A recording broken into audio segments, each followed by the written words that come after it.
Poucos nomes da história bíblica carregam um peso tão estranho quanto o de Pôncio Pilatos. Ele não foi profeta, não foi apóstolo, não foi rei de Israel, nem discípulo de Jesus. Era apenas um governador romano, um representante do império mais poderoso de seu tempo, acostumado a lidar com impostos, revoltas, julgamentos e pressões políticas. Ainda assim, por causa de uma única decisão, seu nome atravessou os séculos. O homem que tentou lavar as mãos diante da multidão jamais conseguiu lavar o próprio legado. Ele tentou se declarar inocente, tentou transferir a responsabilidade para os acusadores, tentou transformar uma injustiça em um simples ato administrativo, mas a história não permitiu que ele desaparecesse sem marcas. Até hoje, milhões de cristãos repetem no credo que Jesus padeceu sob Pôncio Pilatos. Roma o esqueceu, mas a cruz preservou seu nome. A história de Pilatos é assustadora não apenas pelo mistério sobre seu fim, mas porque revela o drama de um homem que viu a verdade de perto e, mesmo assim, escolheu a conveniência. Ele não parece ter condenado Jesus por estar plenamente convencido de sua culpa. Pelo contrário, os evangelhos mostram que Pilatos percebeu a inocência de Cristo. Ele interrogou Jesus, ouviu suas respostas, reconheceu que não havia motivo justo para uma sentença de morte e ainda recebeu o aviso de sua própria esposa, que o chamou de justo. Mesmo cercado por sinais, Pilatos cedeu. E é justamente isso que torna sua figura tão perturbadora. Ele não representa apenas o mal cego, mas a consciência que enxerga e se recusa a obedecer. Para entender sua decisão, é preciso lembrar quem Pilatos era. Ele fazia parte da máquina administrativa romana, uma estrutura construída sobre disciplina, poder militar, hierarquia e lealdade ao imperador. Roma governava povos dominados por meio da força, da lei e do medo. Cada governador enviado às províncias tinha a missão de preservar a ordem, impedir rebeliões, recolher tributos e manter intacta a autoridade de César. Pilatos pertencia à ordem equestre, uma classe de prestígio dentro da sociedade romana, ainda que abaixo da elite senatorial. Ele não era o homem mais poderoso do império, mas possuía autoridade suficiente para governar uma região difícil em nome de Roma. Quando foi nomeado prefeito da Judéia, por volta do ano 26 d.C., recebeu um território pequeno, mas espiritualmente explosivo. A Judéia não era apenas uma província comum. Ali, política e religião se misturavam de forma profunda. Jerusalém era o coração da fé judaica. O templo representava a presença de Deus entre o povo. As festas religiosas não eram eventos comuns, mas memórias vivas da ação divina na história de Israel. A Páscoa, por exemplo, lembrava a libertação do Egito e reacendia o desejo por uma nova libertação. Para Roma, isso podia parecer apenas fervor religioso. Para os judeus, era identidade, aliança e esperança. Pilatos não compreendia essa profundidade. Ele enxergava a Judéia com olhos romanos, uma região que precisava ser controlada. Sua mentalidade era administrativa e militar. Ele entendia leis, tropas, ameaças e punições, mas não compreendia a sensibilidade espiritual daquele povo. Logo no início de seu governo, isso ficou evidente. Pilatos ordenou que estandartes militares com imagens ligadas ao imperador fossem levados a Jerusalém. Para Roma, aquilo era apenas símbolo de autoridade. Para os judeus, era uma afronta ao mandamento contra imagens e uma profanação da cidade santa. A reação foi intensa. O povo resistiu com firmeza, disposto até a morrer para impedir aquela ofensa. Pilatos acabou recuando. Esse episódio revelou um traço importante de seu caráter. Pilatos era duro enquanto pensava estar no controle, mas recuava quando o custo político ficava alto demais. Ele gostava de impor autoridade, mas sua coragem tinha limite. Quando a pressão ameaçava sua carreira, ele calculava, negociava e cedia. Essa combinação de arrogância inicial e medo estratégico marcaria seu governo e prepararia o cenário para a maior decisão de sua vida. Anos depois, durante a Páscoa em Jerusalém, Pilatos se viu diante de Jesus. A cidade estava cheia de peregrinos, a tensão era alta e qualquer tumulto poderia se transformar em revolta. Os líderes religiosos já haviam decidido que Jesus deveria morrer, mas não tinham autoridade para executar uma crucificação. Por isso, levaram o caso ao governador romano. Para Pilatos, a questão precisava ser avaliada sob o ponto de vista imperial. A acusação central não era simplesmente religiosa. O ponto perigoso era político. Jesus estaria sendo apresentado como rei dos judeus. Ao perguntar a Jesus se ele era rei, Pilatos não buscava uma explicação espiritual. Ele queria saber se havia ameaça a César. Mas a resposta de Jesus não se encaixava na lógica romana. Seu reino não era deste mundo. Cristo não negou sua realeza, mas mostrou que sua autoridade não surgia de armas, exércitos ou conspirações políticas. Ele não liderava rebelião contra Roma. Não reunia soldados. Não ameaçava o trono de Tibério. Diante daquele homem sereno, sem violência e sem desespero, Pilatos percebeu que não havia culpa digna de morte. Essa percepção aparece várias vezes nos relatos evangélicos. Pilatos tenta encontrar uma forma de soltar Jesus. Ele declara que não vê crime naquele homem. Ele entende que os líderes religiosos agiam por inveja e pressão. Além disso, recebe uma mensagem inquietante de sua esposa, dizendo que nada tivesse com aquele justo, pois ela havia sofrido em sonho por causa dele. A partir desse momento, Pilatos não podia alegar ignorância. A lei apontava para a inocência de Jesus. A razão apontava para a inocência de Jesus. Sua própria casa o advertia. Tudo empurrava o governador para a decisão correta. Mas os sacerdotes conheciam a fraqueza de Pilatos. Eles sabiam que o medo político podia dobrá-lo. Então tocaram no ponto mais sensível, César. Disseram que, se ele soltasse Jesus, não seria amigo de César. Aquela frase era mais do que uma provocação. Era uma ameaça. Sob o governo de Tibério, qualquer suspeita de deslealdade poderia destruir um administrador provincial. Pilatos sabia que uma denúncia em Roma, acusando-o de proteger alguém que se dizia rei, poderia encerrar sua carreira. Naquele instante, ele pesou a justiça contra sua segurança pessoal. E escolheu a segurança. O gesto de lavar as mãos diante da multidão se tornou um dos símbolos mais fortes da história. Pilatos declarou que era inocente do sangue daquele justo, tentando transferir a culpa para o povo. Mas lavar as mãos não muda a natureza de uma decisão. A água podia limpar suas mãos diante dos olhos da multidão, mas não podia limpar sua responsabilidade moral. Pilatos tinha autoridade para libertar Jesus. Tinha poder legal, soldados e posição. O problema não foi falta de poder, mas falta de coragem. Ele quis parecer neutro, mas diante da injustiça a neutralidade se torna cumplicidade. Ele tentou ficar no meio, mas sua omissão terminou como condenação. Há ainda uma ironia profunda no episódio da inscrição colocada sobre a cruz. Pilatos mandou escrever, Jesus Nazareno, Rei dos Judeus. Os líderes religiosos protestaram, querendo que a frase fosse alterada para indicar apenas que Jesus havia afirmado ser rei. Mas Pilatos respondeu com firmeza, o que escrevi, escrevi. Curiosamente, ele cedeu quando deveria ter defendido a inocência de Jesus, mas permaneceu firme em uma placa. Talvez tenha feito isso por provocação contra os sacerdotes. Talvez quisesse recuperar alguma autoridade depois de ter sido pressionado. Mas, de forma irônica, a verdade que ele não teve coragem de sustentar no tribunal ficou proclamada acima da cruz. Jesus era, de fato, rei. Depois da crucificação, Pilatos provavelmente tentou retornar à normalidade. Para um governador romano, aquela poderia parecer apenas mais uma execução encerrada. A cidade seguiria seu ritmo, os sacerdotes manteriam sua influência, os soldados voltariam às suas funções e a festa continuaria. Mas a morte de Jesus não encerrou nada.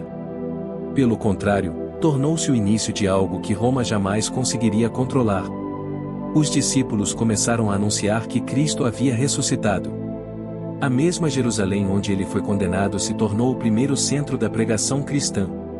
Homens que antes fugiram passaram a falar com coragem. Pedro pregou no Pentecostes, milhares creram, e a mensagem começou a se espalhar pelas casas, pelo templo e pelas cidades vizinhas. Essa é uma das grandes ironias da história. Pilatos condenou Jesus para evitar instabilidade, mas a cruz se tornou o centro de um movimento impossível de deter. Roma sabia esmagar revoltas armadas, mas não sabia como destruir uma fé que crescia no coração das pessoas. Não havia exército cristão marchando contra o império. Havia uma mensagem: o crucificado ressuscitou. Enquanto Pilatos continuava preso à lógica política de Roma, a palavra sobre Jesus avançava silenciosamente, atravessando fronteiras e transformando vidas. Por alguns anos, Pilatos continuou no governo. Sua queda não foi imediata. Isso também ensina algo importante: nem toda injustiça recebe consequência visível no mesmo instante. Muitas vezes, homens errados continuam em posições de poder por algum tempo. Pilatos prosseguiu administrando a Judéia, mas o mesmo padrão de sua vida permaneceu: provocação, dureza e uso da força quando julgava necessário. Com o tempo, esse comportamento o levaria à ruína. O ponto decisivo aconteceu por volta do ano 36 d.C., em Samaria. Um grupo de samaritanos se reuniu no Monte Gerizim, movido por expectativas religiosas ligadas à possível revelação de objetos sagrados.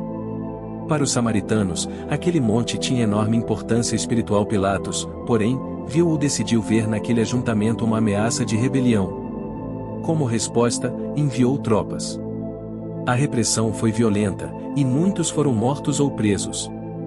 Dessa vez, a reação política foi diferente. Os líderes samaritanos apresentaram uma queixa a Vitélio, o legado romano da Síria e superior direto de Pilatos.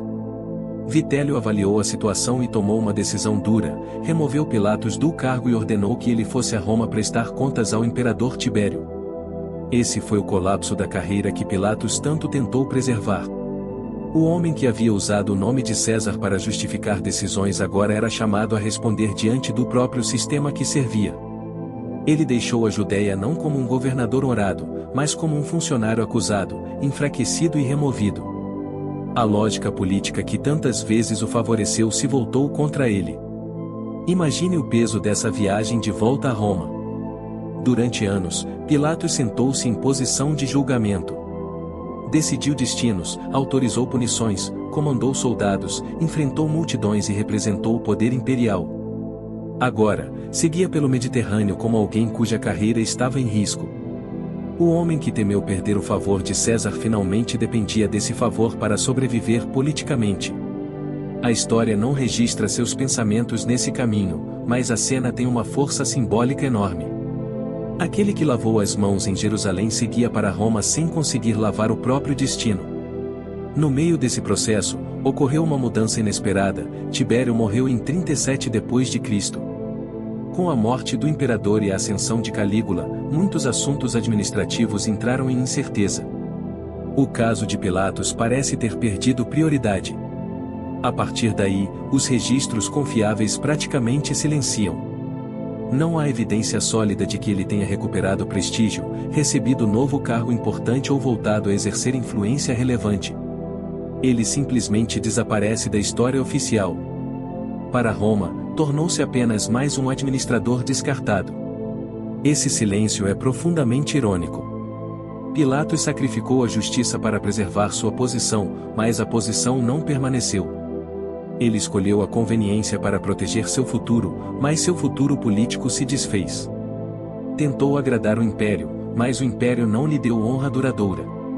Essa é uma verdade dura sobre o poder humano: muitos negociam a consciência para manter cargos, mas cargos passam, sacrificam princípios para agradar sistemas, mas sistemas esquecem, abandonam a verdade para preservar reputações, mas reputações são frágeis. Pilatos escolheu o caminho que parecia seguro, mas terminou no silêncio. Depois que os registros romanos se calam, começam as tradições sobre seu fim. Algumas dizem que Pilatos teria sido enviado ao exílio na Gália, região ligada à atual França. Outras narrativas afirmam que ele teria cometido suicídio no tempo de Calígula. Há também tradições que imaginam Pilatos atormentado pela culpa, incapaz de fugir da lembrança daquele julgamento. Por outro lado, algumas correntes cristãs antigas, especialmente em tradições orientais, chegaram a considerar a possibilidade de arrependimento de Pilatos e até a vê-lo de maneira menos negativa. Essas versões não podem ser tratadas todas como fato histórico seguro, mas revelam algo importante: desde cedo, os cristãos se perguntavam o que teria acontecido ao homem que condenou Jesus. Essa curiosidade existe porque Pilatos não é apresentado nos evangelhos como um vilão simples. Ele não aparece apenas como alguém cruel, sedento por sangue e totalmente cego. Sua figura é mais complexa. Ele percebe a inocência de Jesus, tenta soltá-lo, se incomoda com a situação, recebe um aviso de sua esposa e ainda assim cede. Isso o torna mais perturbador. Ele não caiu por falta de informação, mas por falta de coragem. Sabia o suficiente para agir corretamente, mas preferiu proteger a si mesmo. Essa talvez seja a maior lição moral de sua história. Pilatos é um espelho de todos aqueles que sabem o que é certo, mas escolhem o conveniente. Ele representa a pessoa que ouve a consciência, mas decide ignorá-la. Representa quem percebe a injustiça, mas se cala para não se comprometer. Representa quem sabe que precisa mudar, pedir perdão, assumir uma posição, corrigir um erro, romper com uma mentira, mas prefere adiar. O drama de Pilatos não ficou preso ao primeiro século. Ele continua vivo sempre que alguém lava as mãos diante da verdade. Grandes quedas morais raramente começam de repente. Muitas vezes, elas são preparadas por pequenas concessões. Uma covardia aqui, uma omissão ali, uma mentira aceita, uma injustiça tolerada, uma pressão cedida.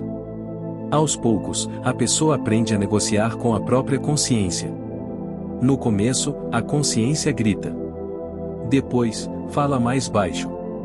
Com o tempo, se for ignorada repetidamente, pode se tornar apenas um sussurro. Pilatos talvez tenha passado anos vivendo assim, calculando riscos, cedendo quando convinha, usando a força quando podia, recuando quando precisava. Então, quando a maior decisão chegou, ele apenas repetiu o padrão que já governava sua alma. Ao mesmo tempo, a história de Pilatos não deve ser vista como se Deus tivesse perdido o controle.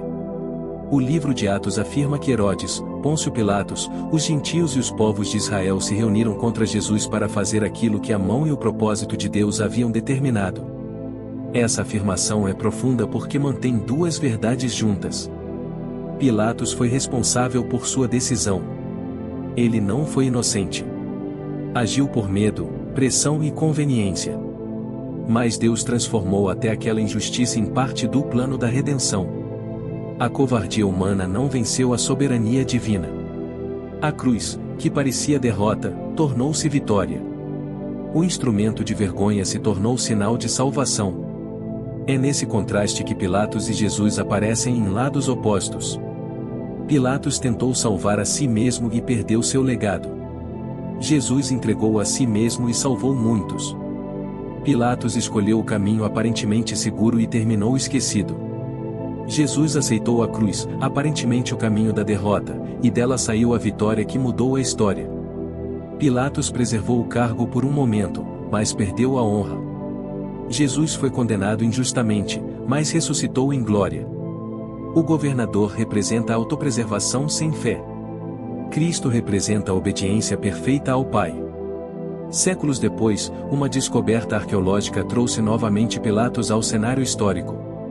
Em 1961, em Cesareia Marítima, foi encontrada uma inscrição em pedra com seu nome e seu título ligado ao governo da Judeia. Esse achado, conhecido como Pedra de Pilatos, confirmou materialmente sua existência histórica. É simbólico que o homem esquecido pelos registros romanos tenha reaparecido por meio de uma pedra quebrada e reutilizada. Ele não voltou à memória humana por causa de grandes obras, vitórias militares ou realizações administrativas. Voltou porque seu nome ficou ligado para sempre ao julgamento de Jesus. No fim, o que torna a história de Pilatos tão assustadora não é apenas a possibilidade de exílio, suicídio ou desaparecimento. O mais assustador é perceber que alguém pode estar muito perto da verdade e ainda assim rejeitá-la. Pilatos ouviu Jesus. Viu sua serenidade. Reconheceu sua inocência. Teve chance de soltá-lo. Recebeu advertência. Possuía autoridade. Mesmo assim, escolheu lavar as mãos. Isso mostra que proximidade com o sagrado não significa submissão ao sagrado. Uma pessoa pode ouvir mensagens, conhecer princípios, entender o certo e ainda escolher o erro quando o preço da verdade parece alto demais. Pilatos tentou ser neutro, Mas diante de Cristo a neutralidade não existe. Ele não queria condenar Jesus por convicção, mas também não queria libertá-lo com risco pessoal. No fim, sua tentativa de equilíbrio se transformou em injustiça. Quando a verdade exige decisão, omissão também é decisão. Quando alguém se cala diante do justo, o silêncio fala. Quando alguém lava as mãos para fugir da responsabilidade, a própria história pode registrar aquilo que ele tentou esconder. A pergunta que Pilatos deixa para cada geração é simples e profunda: o que fazemos quando a verdade exige coragem? Não quando é fácil, não quando todos apoiam, não quando não há prejuízo, mas quando obedecer pode custar reputação, conforto, cargo, relacionamento ou segurança. Pilatos falhou nesse ponto. Ele não precisava de mais provas, precisava de coragem. Sua tragédia foi escolher contra a própria consciência. Mas a história não termina nele. A última palavra não pertence ao governador que condenou, nem ao império que crucificou, nem à multidão que pressionou. A última palavra pertence ao Cristo ressuscitado. Pilatos passou, Roma passou, seus soldados foram esquecidos, os acusadores morreram, mas Jesus permanece. A cruz que parecia derrota se tornou vitória. O julgamento injusto se tornou parte do caminho da salvação. A morte não conseguiu reter aquele que Pilatos entregou. Por isso, a história de Pôncio Pilatos é ao mesmo tempo advertência e confronto. Ela nos alerta sobre o perigo de sacrificar a consciência por conveniência. Mostra que nenhum cargo vale mais que a verdade, nenhuma segurança justifica a injustiça e nenhuma tentativa de neutralidade permanece limpa diante de Deus. Pilatos tentou lavar as mãos, mas sua escolha ficou. Tentou salvar sua posição, mas perdeu seu lugar. Tentou agradar César, mas foi esquecido por Roma. Tentou encerrar o caso de Jesus, mas acabou lembrado para sempre por causa dele.